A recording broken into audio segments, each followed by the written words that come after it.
So in today's video, we'll be looking at how to build this welcome page for our Agriplant app. So in the past videos, we looked at how to build the home page, the product details page, right, and the services page.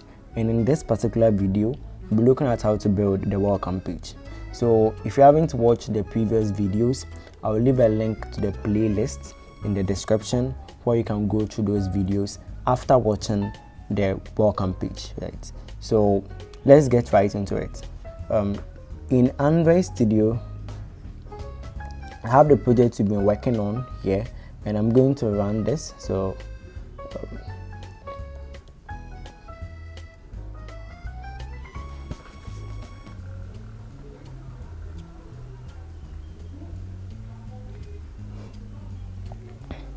our app is done building, and realize that the first page the user sees is the home page, right? So if a user opens our app, we first take that user to the home page.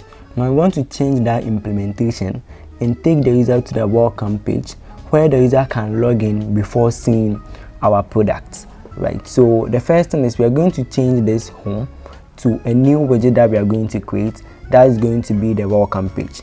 So back in our pages, we are going to create a new page called welcome page, and this is going to be the first page the user will see if the user hasn't logged in, right? So let's assume every new user is going to see this welcome page.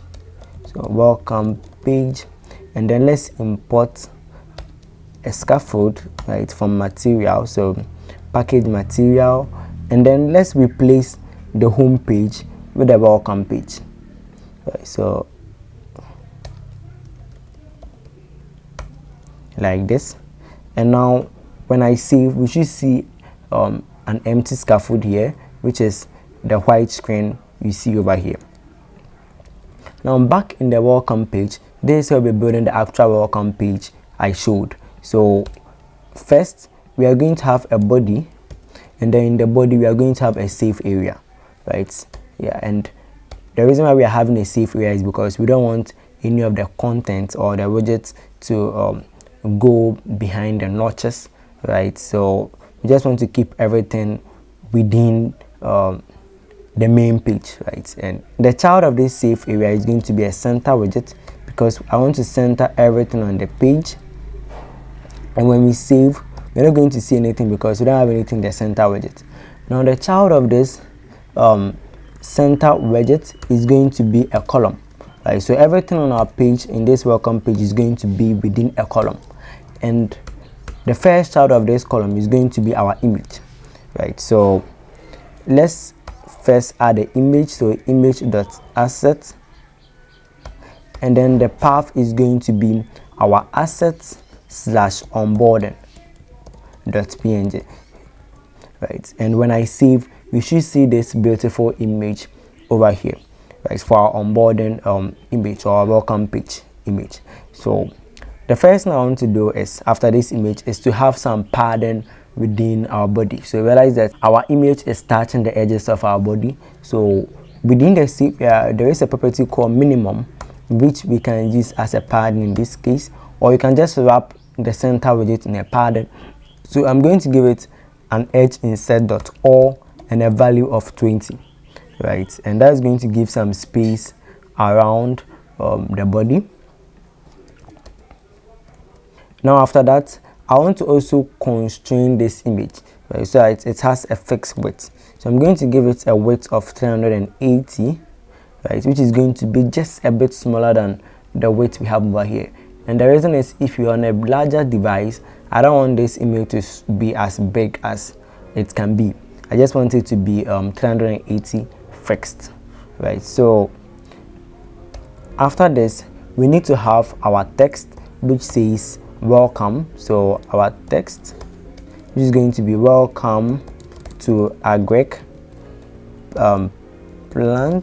like this, and then our text is just going to be here, right? So let's first start our text, and the style is going to be from our theme. So theme.offcontext.text theme, and we want our title large text style, right? And when we save, we are going to have something like this. The only thing one different from the default title large is to increase the font weight. So we want a bold font weight. So we are going to copy whatever we have for the title large and then update the font weight. So the font weight is going to be font weight that's bold like this. And when we save, we're going to have a bold font weight here. Now, between this image and then the text, I want to have a very big gap, right? So I'm not going to use the main axis alignment property because I'm also going to have other widgets within the column. So one way I can achieve this is to have a spacer. So if I put a spacer here and I save, there's going to be a very big gap between the image and then the welcome to Agriplant text. Now also I want to have another spacer here, and the purpose of this spacer is to push this image to the center, while this spacer is also maintaining the space between this text, right? So this is what we will get when we use the spacer at the top and then the spacer in between these texts, right? So let's add our cons here. We are going to put another text here. So a text that is going to be our sub text, and that is going to say get your agriculture products from the comfort of your home. And then we are going to have you are just a few clicks away, and let me minimize the simulator. So few clicks away from your favorite products like this, right? And when I bring the simulator back, so here, realize we are going to have this text here. Now let's have some kind of space between these texts. So I'm going to wrap the text in a padding widget and give it a padding of symmetric, right? So which means either vertical or horizontal, and I'm going to pass in a vertical with a value of 25 should be okay, I guess. Yeah, so we're going to have 25 upwards padding here and 25 downwards padding here. And the next thing after that is going to be our button. Now for the button, we are going to have a filled button with an icon, but I want the toner version of the filled button. So if you're on the latest version of Flutter, you have these buttons. So you have a filled button, and then toner icon is the type of button I want.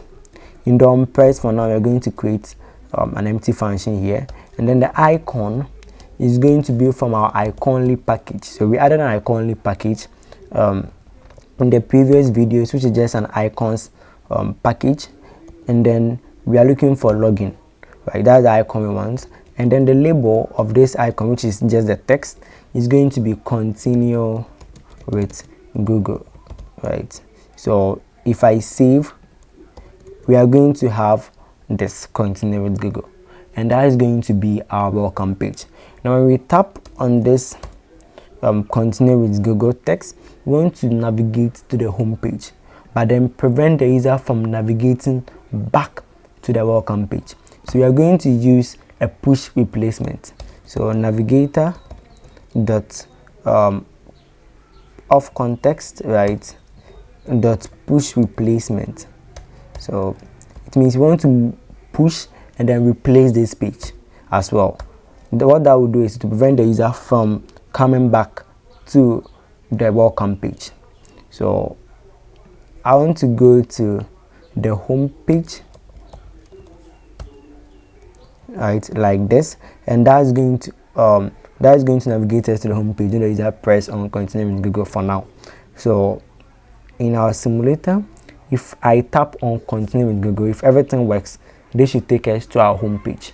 So continue with Google, and yes, we are in our home page, right? And the user cannot go back to the previous page, right? So there is the welcome page. In the next video, we'll be looking at how to build the cart page, right? If you like this video, don't forget to like it, share, and then subscribe as well.